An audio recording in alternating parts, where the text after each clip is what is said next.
When my father Donovan handed me that eviction notice with my own signature forged at the bottom, he had no idea I'd been planning this moment for 3 years. What he didn't know was that the house he was kicking me out of, it was already mine. But let me back up, because this story isn't just about revenge or family drama. It's about what happens when the person everyone underestimates has been playing chess while everyone else is playing checkers.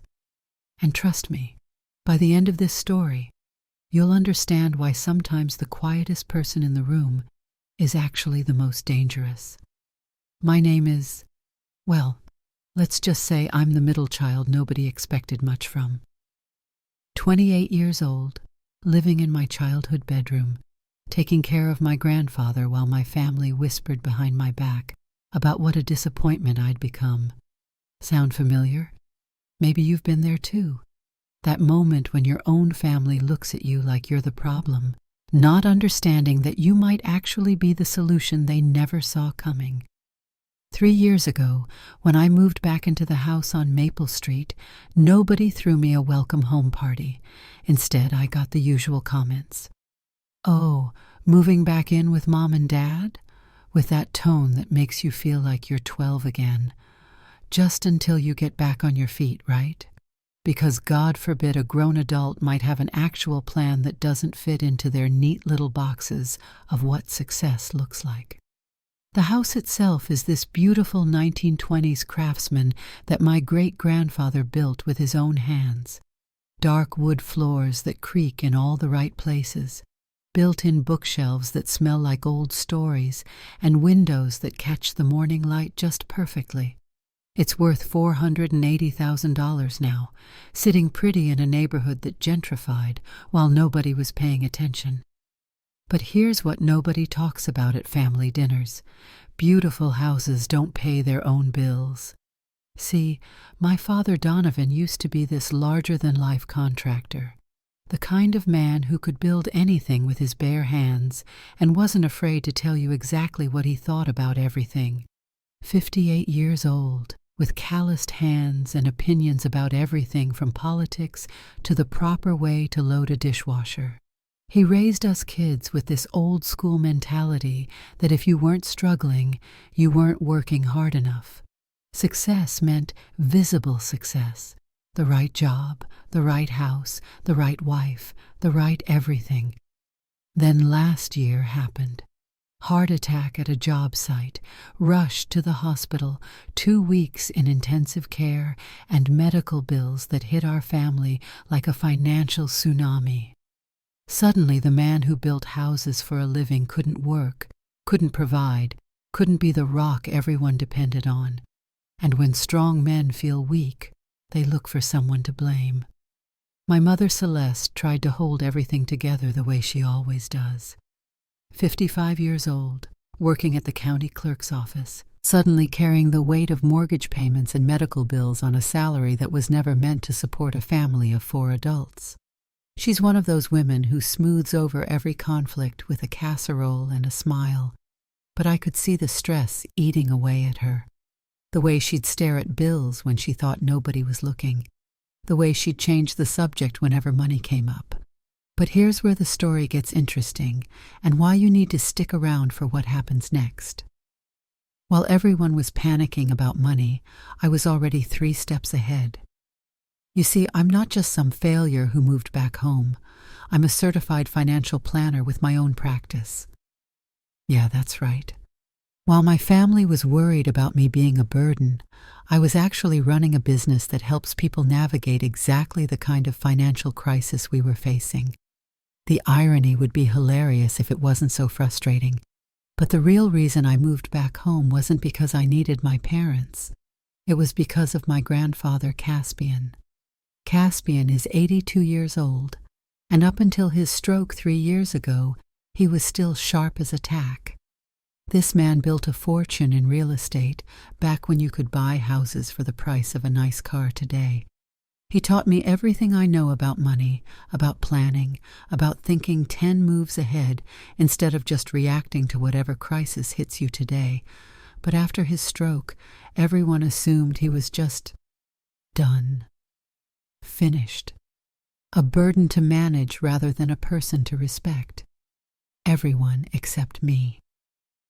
While my brother Thaddeus was busy being the golden child with his real estate career and perfect suburban life, and my sister Waverly was conquering the marketing world in California, I was sitting with Grandpa Caspian every evening, listening to stories that sounded like rambling but were actually masterclasses in strategy. "You know what your problem is," he told me one night, about 6 months after I'd moved back.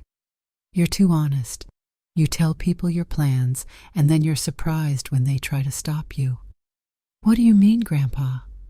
"I mean your father thinks you're weak because you're not loud about your strength. Your mother thinks you're lost because you're not walking the path she recognizes. But I see what you're doing. I see you paying attention when everyone else is just making noise." That conversation changed everything, because Grandpa Caspian wasn't just making conversation. He was testing me, and apparently I passed. But nobody else in my family saw any of this.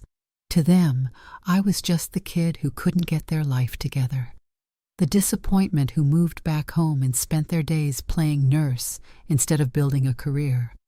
They had no idea that while they were judging me, I was actually keeping their world from falling apart. You want to know the crazy part? I was anonymously paying the property taxes on the house. 18 months of payments, totaling over $12,000, coming from an LLC that my family didn't know existed. Every quarter, when those tax bills came due, I made sure they were paid. Not because I had to, but because I was protecting something that mattered more than their pride. My brother Thaddeus, the successful real estate agent, was so busy with his own deals that he never noticed the house he grew up in was about to be lost to tax liens. My sister Waverly was sending care packages from California, but never asked about the actual numbers. And my parents were so overwhelmed by immediate bills that they weren't thinking about the bigger picture. But I was thinking about everything. The property taxes, the market value, the neighborhood trends, Grandpa Caspian's health, the family dynamics, all of it. While they saw me as someone who needed to be managed, I was actually managing everything. And that's when things started to get really interesting. Because about 3 months ago, my perfect brother Thaddeus decided it was time for a family meeting. You know the kind, where everyone sits around the kitchen table pretending to be concerned about your well-being while they're actually just tired of feeling uncomfortable about the situation. The meeting that changed everything. The meeting where my family made it crystal clear that they wanted me gone, had no idea what I'd been doing to keep them afloat, and were about to learn that sometimes the person you're trying to get rid of is the only thing standing between you and disaster. But that's where this story really begins, because what happened next will make you question everything you think you know about family, loyalty, and who really holds the power when everything falls apart. Stay with me, because you're not going to believe what my grandfather had been planning this whole time, and what I discovered about my family that changed everything forever. So there we were, sitting around the same kitchen table where I'd eaten countless bowls of cereal as a kid, except now I was about to get served something much harder to swallow.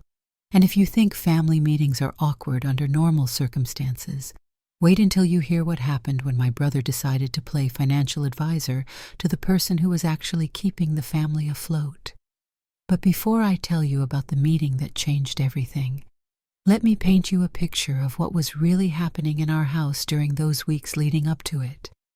Because while my family was planning my exit strategy, I was watching our family finances like a hawk, and what I saw should have terrified them. The medical bills from Dad's heart attack weren't just piling up, they were multiplying. Insurance covered maybe 60%, leaving us with over $40,000 in debt that grew every month with interest and late fees. Mom's salary from the county clerk's office barely covered the mortgage and utilities, let alone groceries for 4 adults. And here's the kicker. Nobody was talking about any of this openly. Instead, there were these weird, passive-aggressive conversations happening all around me. Dad would mutter about extra mouths to feed when he thought I couldn't hear. Mom would sigh dramatically while looking at bills, making sure I noticed her stress. Thaddeus would call and ask leading questions like, "How's everyone holding up financially?" while clearly fishing for information he could use later. And me? I was documenting everything. Every comment, every bill, every financial decision they made without consulting the one person in the house who actually understood money management. Call it paranoia, call it preparation. I prefer to call it survival instinct. The breaking point came on a Tuesday. I remember because it was trash day, and I was bringing the bins back from the curb when I overheard Dad on the phone with Thaddeus through the kitchen window. "I'm telling you, son, we need to do something. Having a grown adult living here rent-free while we're drowning in bills, it's not sustainable." "I hear you, Dad. Maybe it's time for some tough love. Help them become independent." Help me become independent. The irony was so thick you could cut it with a knife. Here I was, the only financially independent person in the conversation, being discussed like a problem that needed solving by two men who didn't even know their house was behind on property taxes. But wait, it gets better. That weekend, Waverly flew in from California for what she called a surprise visit. Except nothing about her timing felt like a surprise. She showed up with expensive wine and that particular smile she wears when she's about to deliver bad news wrapped in concern. You know the look. It's the same expression people use when they're about to tell you your dog needs to be put down. Sunday dinner was when they finally made their move. Picture this. Mom's famous pot roast on the table, everyone gathered around like some twisted Norman Rockwell painting, and me sitting there knowing exactly what was coming, but playing along anyway. Thaddeus cleared his throat like he was about to give a corporate presentation. "So we've all been talking, and we think it's time to discuss your living situation." My living situation? I played dumb, but inside I was already 3 chess moves ahead. Waverly jumped in with her practiced marketing speak. "We just think you've been so focused on taking care of Grandpa Caspian that you haven't had the opportunity to really spread your wings and build your own life." Dad put down his fork and gave me that look, the one that says he's about to deliver wisdom whether you want it or not. "Son, you're 28 years old. When I was your age, I already owned my first house and was building my business. You can't just stay here forever." And there it was. The moment I'd been expecting for months. The moment when my family decided that the person keeping them from financial disaster was actually the problem. But here's where it gets really interesting, and this is why you need to stay with me for what comes next. Because I didn't get angry. I didn't defend myself. I didn't even argue. Instead, I asked one simple question that changed the entire dynamic of the conversation. "What's the plan for the property taxes?" Dead silence. You could hear the air conditioning humming in the background. Mom looked confused. "What do you mean?" "The property taxes on this house. They're due quarterly. Last payment was 12 weeks ago. Next one's due in 6 weeks. What's the plan?" Dad's face went red, which is never a good sign. "That's none of your concern. We've been handling our finances just fine without your input." "Have you?" I pulled out my phone and opened a spreadsheet I'd been maintaining. Because according to county records, this house is currently 3/4 behind on property taxes. That's $18,400. In 8 weeks, if that's not paid, the county can begin foreclosure proceedings. The silence got even heavier. Thaddeus looked like someone had slapped him with a fish. Waverly tried to recover first. "How do you even know that? Why are you looking up our family's financial information?" "Because I'm a financial planner, Waverly. It's literally what I do for a living. And when I see my family struggling, I pay attention." That's when Dad exploded. "Struggling? Who said we were struggling? We're fine. We don't need you analyzing our business like we're some charity case." "Then pay the taxes, Dad." "We will." "When?" We'll figure it out." And right there, in that moment, I realized something that changed everything. My family wasn't just financially struggling. They were in complete denial about how bad things really were. They were so focused on maintaining the appearance of having everything under control that they couldn't see they were about to lose everything. But the real bombshell was still coming. Mom tried to smooth things over the way she always does. "Honey, we appreciate that you're concerned, but we're adults. We can handle our own responsibilities. What we're trying to say is that maybe it's time for you to focus on your own future instead of worrying about ours." Thaddeus nodded like she'd said something profound. "Exactly. We're giving you 6 months to find your own place, not because we don't love you, but because we want what's best for you." 6 months. They were giving me 6 months to leave the house that I'd been secretly keeping afloat for a year and a half. Waverly added the final insult. "And honestly, once you move out, we could probably rent your room for $800 a month. That extra income would really help Mom and Dad get back on their feet." There it was, the real motivation behind their sudden concern for my independence.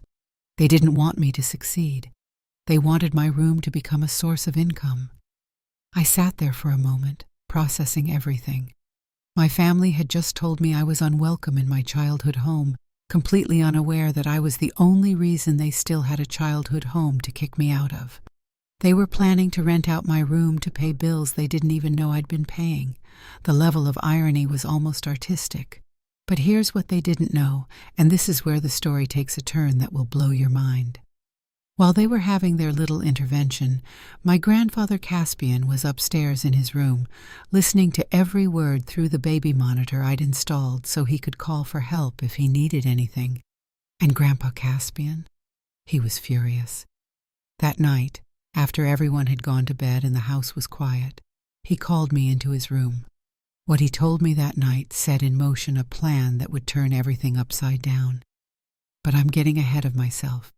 Because first, I had to live through 6 weeks of the most passive-aggressive family dynamics you've ever seen. 6 weeks of being treated like a burden while secretly keeping everyone afloat. 6 weeks of watching my family plan their future around money they didn't have, in a house they were about to lose, while treating me like the problem. And then came the phone call that changed everything. The call that revealed what my grandfather had been planning all along, and why everything I thought I knew about my family was about to get completely rewritten. The phone call came at exactly 9:47 a.m. on a Thursday morning, 2 days after that disaster of a family dinner.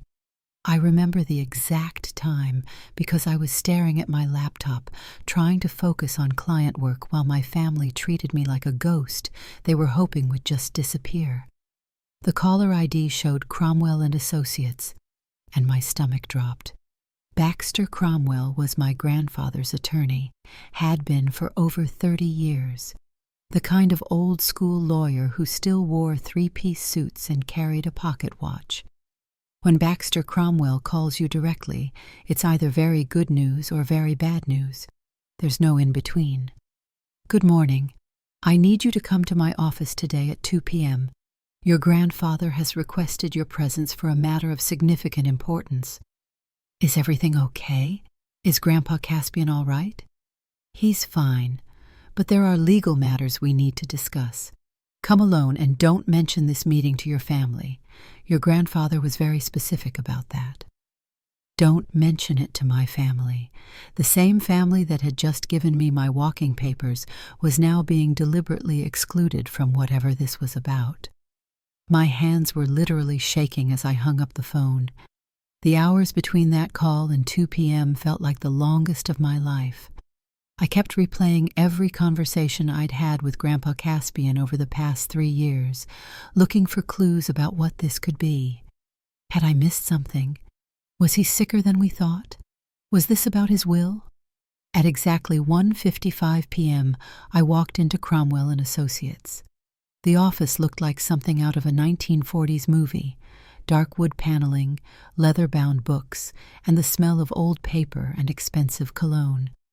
Baxter was waiting for me, but what I didn't expect was to see my grandfather sitting there in his wheelchair, looking more alert and determined than I'd seen him in months. "Sit down," Grandpa Caspian said, and his voice had that tone I remembered from my childhood, the one that meant business. "We need to talk." Baxter opened a thick folder and pulled out documents that looked important and official. "Your grandfather asked me to arrange this meeting because there are things about his estate that your family doesn't know. Things that directly affect your current situation." My heart was pounding. "What kind of things?" Grandpa Caspian leaned forward in his wheelchair, and suddenly he didn't look like a frail old man anymore. He looked like the sharp businessman who'd built a real estate empire from nothing. "Tell me something. How long have you been paying the property taxes on the house?" I almost choked. "How did you know about that?" "Because I'm not the helpless old man your family thinks I am. I've been watching everything, listening to everything, and I know exactly what you've been doing to keep this family afloat while they treat you like dead weight." Baxter slid a document across the table. "This is your grandfather's current will, updated and notarized 2 years ago, 6 months after his stroke. Would you like to know what it says about the house?" My hands were shaking as I picked up the papers. The legal language was dense, but one section jumped out at me like a neon sign. "I hereby bequeath the property located at 1247 Maple Street, including all buildings and improvements thereon, to my grandchild." My name was on that line. My name. "Grandpa, I don't understand. The house. It's going to me?" "It was always going to you. I made that decision after watching how you handled my care, how you stepped up when everyone else stepped back. But more than that, I made that decision after I realized you were the only one in this family who actually understood what responsibility looks like." The room was spinning. "But the family doesn't know?" Baxter cleared his throat. "That's where things get interesting. Your grandfather doesn't want to wait until his death for this transfer to take place. He wants to execute a living trust that transfers ownership to you immediately." "Immediately? Like now?" Grandpa Caspian's eyes lit up with something that looked almost mischievous. "I've been listening to your family plan your eviction from my house. I've heard them talk about renting out your room to pay bills they don't even realize you've been paying. I've watched them treat you like a burden while you carry the load they can't even see." He paused, and when he continued, his voice was steel. "I'm 82 years old. I don't have time for subtle lessons about respect and gratitude. Sometimes people need to learn things the hard way." Baxter pulled out another set of documents. "If you agree to this, you'll become the legal owner of the house effective immediately. Your family will essentially become your tenants, though they won't know it initially." "This is insane. They're going to lose their minds." "Are they?" Grandpa Caspian asked. "Or are they going to finally understand what you've been worth to this family?"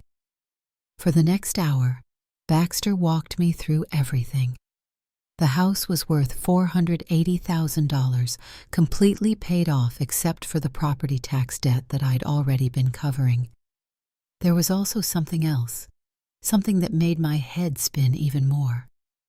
"Your grandfather has been maintaining a separate savings account that your family doesn't know about.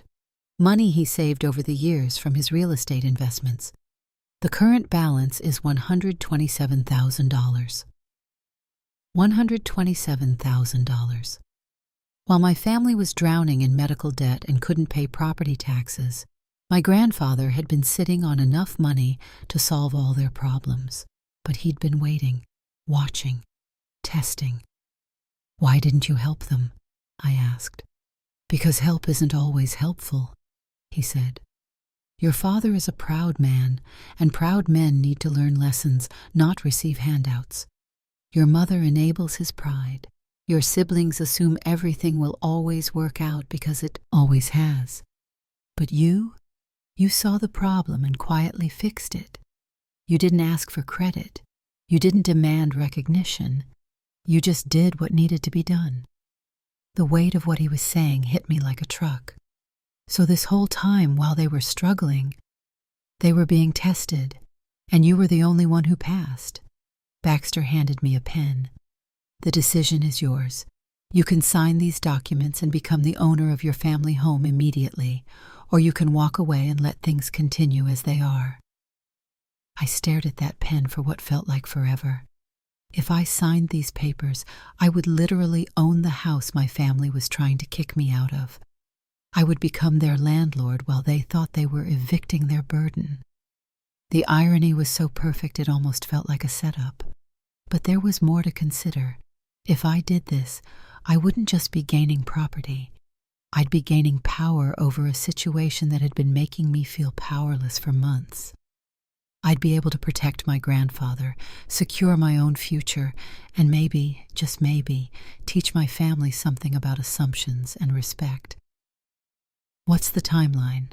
I asked. "We can have the paperwork filed and processed within a week," Baxter said. "You'd be the legal owner before your family's 6-month deadline even really gets started." Grandpa Caspian reached over and put his hand on mine. "I'm not doing this to hurt your family. I'm doing this because they need to understand what they almost lost. And you need to understand what you're actually worth." I thought about every condescending comment, every assumption that I was the problem, every time they'd talked about me like I wasn't in the room. I thought about the property taxes I'd been paying anonymously, the financial planning I'd been doing to keep them afloat, the care I'd been providing to my grandfather while they planned my exit. And then I thought about something else. What if this wasn't just about teaching them a lesson? What if this was actually about finally being in a position to help my family the right way, on terms that required them to see me as an equal instead of a burden? I picked up the pen. But signing those papers was just the beginning, because now I had to figure out how to play the next 6 weeks without revealing what I knew, while watching my family continue to plan my eviction from a house that was about to become legally mine. The game had completely changed, but they had no idea they were no longer the ones making the rules. And what happened next would test everything I thought I knew about strategy, family, and the difference between revenge and justice. The next 6 weeks were the most surreal period of my entire life. Imagine knowing you own something while watching people plan to take it away from you. Imagine sitting at dinner listening to your family discuss your eviction timeline while legal documents in your bedroom drawer prove they're about to evict themselves from their own misconceptions. But here's the thing about having a secret this big. It changes you. Every conversation became a performance. Every family meeting became theater. And I'll be honest, there were moments when the temptation to just blurt out the truth was almost overwhelming, like when Dad started leaving rental listings on my desk.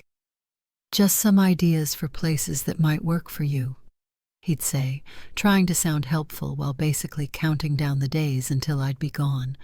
Or when Mom would make these passive-aggressive comments about how nice it will be when we can turn your room into a proper guest room.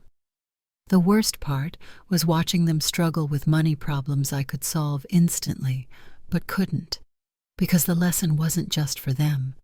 It was for me, too.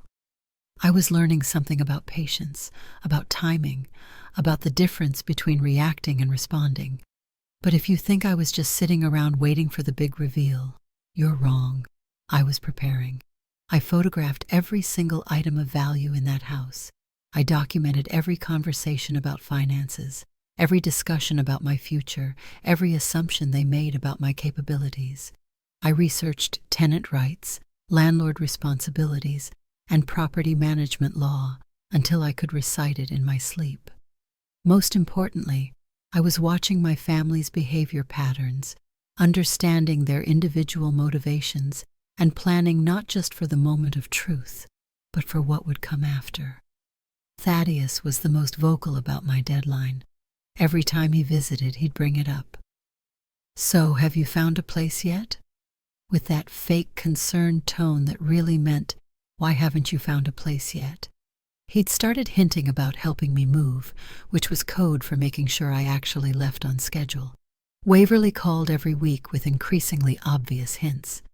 "I saw this cute apartment complex online that might be perfect for you," or "My friend in California says the rental market is really good for people starting fresh." Starting fresh, like I was recovering from some kind of failure instead of quietly managing everyone's lives.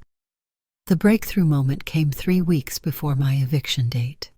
Dad had another episode with his heart, not a full attack, but enough to send him to the emergency room and add another $8,000 to their medical debt. I watched my family spiral into panic mode, whispering about bills and insurance and how they were going to manage everything. That night, Mom broke down crying at the kitchen table while looking at the hospital bill. "I don't know how we're going to do this, Donovan. I just don't know." Dad, stubborn as always, refused to admit they needed help. "We'll figure it out. We always do." But I could see the fear in his eyes, and for the first time since this whole thing started, I felt genuinely sorry for him. Not sorry enough to bail him out early, but sorry enough to realize that pride wasn't just hurting me, it was destroying him. The final week before my eviction deadline was pure psychological warfare. Not intentional warfare, my family isn't cruel, but the kind that happens when people are stressed and trying to maintain a narrative that doesn't match reality. Boxes appeared in my room. "Just thought you might want to start packing," Mom said, like she was doing me a favor. Thaddeus offered to help me look at apartments over the weekend. Waverly sent me a care package with moving supplies and a note about new beginnings.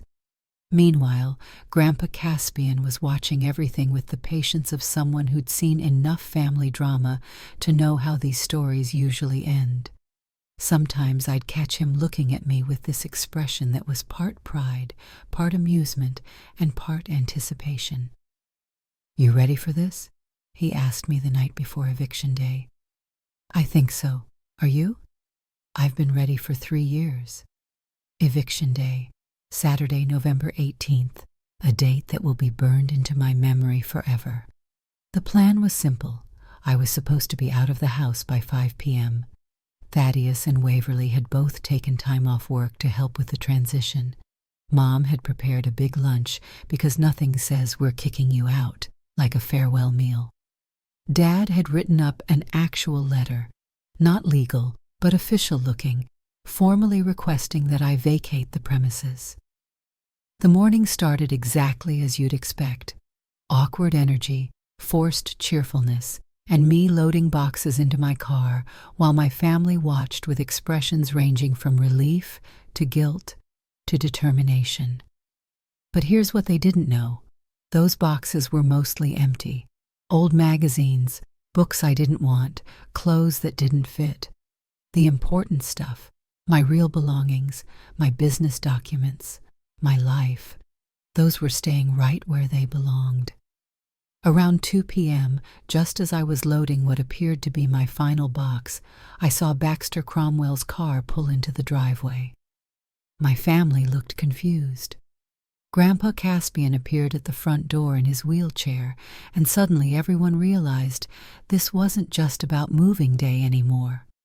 "Before anyone leaves," Grandpa Caspian announced, his voice carrying that authority that made everyone stop what they were doing, "we have some family business to discuss." Baxter emerged from his car carrying a leather briefcase that looked important enough to stop traffic. "Good afternoon, everyone. I apologize for the timing, but Caspian insisted this needed to happen today." Dad looked suspicious. "What kind of business?" "Legal business regarding the ownership of this property." The temperature seemed to drop 20 degrees. Everyone gathered in the living room.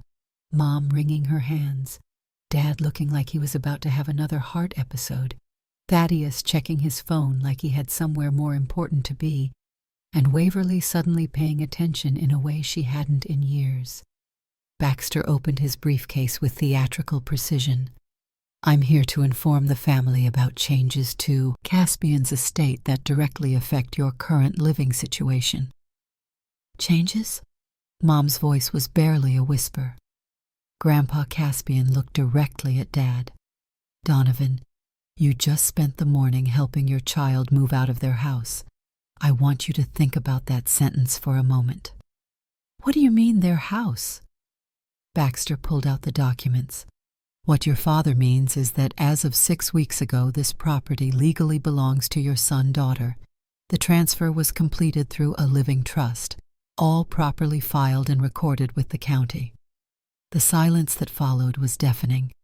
You know that moment in movies when someone drops a bombshell and everything stops? That actually happens in real life, and it's even more intense than you think. Thaddeus was the first to speak. "That's impossible." "It's not only possible, it's documented." Baxter handed him a copy of the deed. "Your sibling is now the legal owner of this property, including all buildings and improvements." Dad's face went through about 6 different colors. "Dad, you can't be serious." "I'm completely serious. And do you want to know why I did this?" Grandpa Caspian rolled his wheelchair to the center of the room, commanding attention like he was holding court. "Because while you were all planning to evict your child from their own house, they've been paying your property taxes for 18 months. While you were treating them like a burden, they were the only thing standing between you and foreclosure." He pulled out a folder I'd never seen before. $18,400 in property tax payments, made anonymously through their business account. Your child has been keeping you from losing this house while you plan to kick them out of it. The room exploded, not literally but emotionally. Dad started shouting about being manipulated. Mom started crying. Thaddeus demanded to see the payment records. Waverly just sat there with her mouth open, finally understanding how badly they'd misjudged everything. But I wasn't done yet. Because this wasn't just about revealing the truth, it was about what came next. "Here's what's going to happen," I said, my voice cutting through the chaos. "You can all stay. This is your home, and I want it to remain your home. But things are going to change." I pulled out my own folder. Fair market rent for a house this size in this neighborhood is $2,400 a month. I'm going to charge you $1,800 because family gets a discount. The lease will be fair, legal, and respectful. Grandpa Caspian gets free care for life, which frankly is a bargain considering what professional care costs. The looks on their faces were priceless. They'd gone from evicting me to becoming my tenants in the span of 10 minutes. But the real surprise was still coming. But the real surprise wasn't about rent or leases or property ownership. The real surprise was what my grandfather revealed next, and it completely changed how I understood everything that had just happened. "There's one more thing," Grandpa Caspian said, his voice cutting through the chaos of my family trying to process their new reality. "Show them the other account, Baxter." Baxter pulled out another document, and I swear I could feel the energy in the room shift again. Caspian has been maintaining a savings account separate from his regular finances. The current balance is $127,000. Dad looked like he was going to pass out.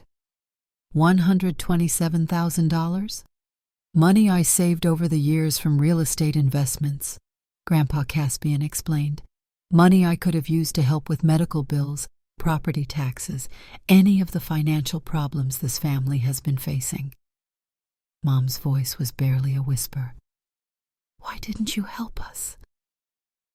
And this is where my grandfather taught all of us a lesson that I'll never forget as long as I live. Because sometimes the best help you can give someone is letting them figure out their own strength. Donovan, you're a proud man, and there's nothing wrong with that. But your pride was keeping you from seeing that your child wasn't a burden. They were a solution. You were so focused on what they couldn't do that you missed what they were already doing. He turned to look at each family member individually. Celeste, you spent so much time worrying about appearances that you stopped seeing what was actually happening in your own house. Thaddeus, you assumed that because you were successful in your career, you understood everyone else's situation. And Waverly, you sent care packages from California, but never asked the hard questions about what was really going on. The silence in that room was deafening, but it wasn't the angry silence from before. It was the kind of silence that happens when people are finally seeing clearly for the first time in a long time. Then something unexpected happened. Dad started laughing. Not happy laughing. The kind of broken, overwhelmed laughing that happens when irony hits so hard you can't process it any other way. "So let me get this straight," he said, looking directly at me. "We just spent 6 months planning to evict you from your own house while you were paying our bills so we could rent out your room to cover expenses we didn't know you were already covering, using money we didn't know Grandpa had?" "That's pretty much exactly right." He laughed harder. "And now you're offering to let us stay in your house for less than market rent while taking care of the man who just revealed he's been secretly rich this whole time?" "Also correct. We're idiots." I wasn't going to say it, but... And then something beautiful happened. Mom started laughing too. Then Waverly. Even Thaddeus cracked a smile, though he was clearly still processing the financial implications of everything he'd just learned. But the real moment, the one that changed everything between us, came when Dad stood up, walked over to where I was sitting, and did something he hadn't done since I was a kid. He hugged me. Not a quick, obligatory hug, but a real, genuine, I was wrong and I know it hug. "I'm sorry," he said, and his voice was rougher than usual. "I'm sorry I didn't see what you were doing. I'm sorry I made you feel like you had to prove yourself, and I'm really sorry I didn't trust you to know what you were doing with your own life." Mom joined the hug, then Waverly, and eventually even Thaddeus put down his phone and became part of what was probably the most honest family moment we'd had in years. But here's what I learned in that moment, and this is the real lesson of this whole story. Winning isn't always about being right. Sometimes it's about creating space for other people to grow. I could have revealed everything months earlier. I could have embarrassed them, made them feel stupid, proven my point in a dozen different ways. But by waiting, by letting them come to their own realizations, something deeper happened. They didn't just learn that they were wrong about me. They learned something about themselves. The next few months were like watching our family rebuild itself from the ground up, but with a completely different foundation. Dad started asking for my advice about finances, not grudgingly, but genuinely. He wanted to understand how I'd managed to keep track of everything while he'd been struggling to see the big picture. We started having weekly conversations about money management, and I realized that his pride hadn't been about thinking he was better than me. It had been about being afraid he wasn't good enough. Mom stopped trying to manage everyone's emotions and started asking direct questions about what people actually needed. The change was incredible. Instead of smoothing over conflicts, she started facilitating real conversations. Our family dinners went from polite performances to actual discussions about real issues. Thaddeus completely changed how he approached our relationship. He stopped treating me like the little sibling who needed guidance and started treating me like a colleague. He even referred clients to my financial planning practice, and we started collaborating on real estate deals that combined his market knowledge with my financial analysis. Waverly started visiting more often, but more importantly, she started staying longer and engaging more deeply. She realized that her physical distance from the family had created emotional distance too, and she made an effort to really understand what was happening in our lives instead of just checking in. But the most beautiful change was with Grandpa Caspian. With the family dynamics healthier and his care needs properly supported, he started thriving in ways we hadn't seen since before his stroke. He began sharing stories about his business experiences, teaching all of us lessons about patience, strategy, and long-term thinking. 6 months after that, dramatic Saturday afternoon, our family had transformed into something I never thought possible.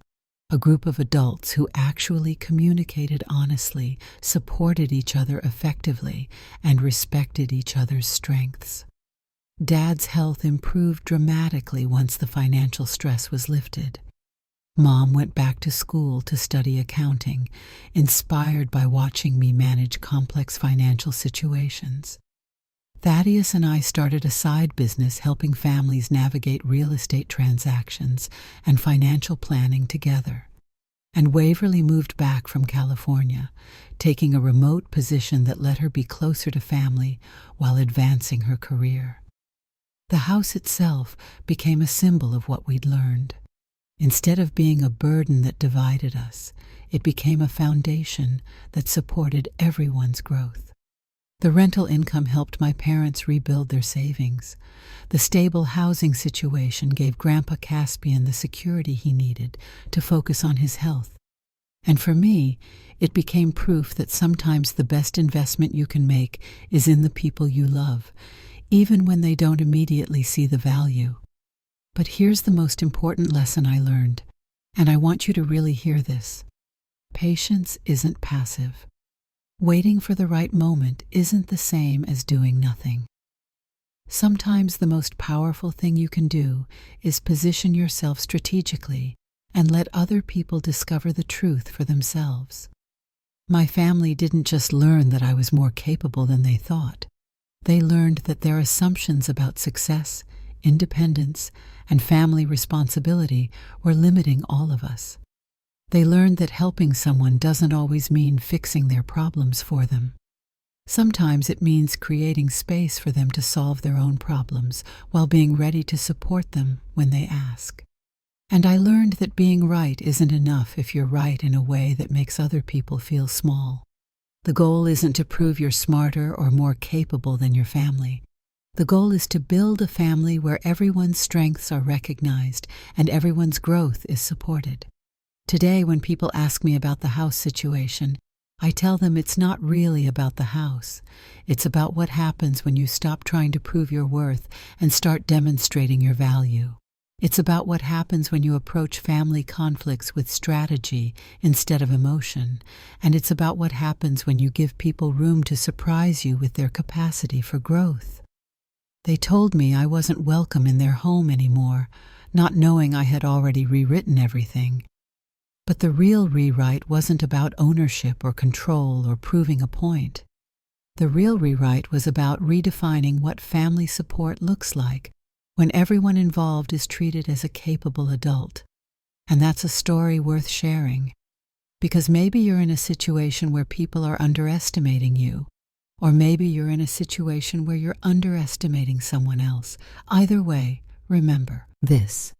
The most powerful changes happen when you create space for people to grow into their best selves, rather than trying to force them to see yours. Sometimes the best revenge is building something so beautiful that revenge becomes irrelevant. Have you ever had to choose between being right and being loving? Let me know in the comments below. I read every single one, and I'd love to hear your story.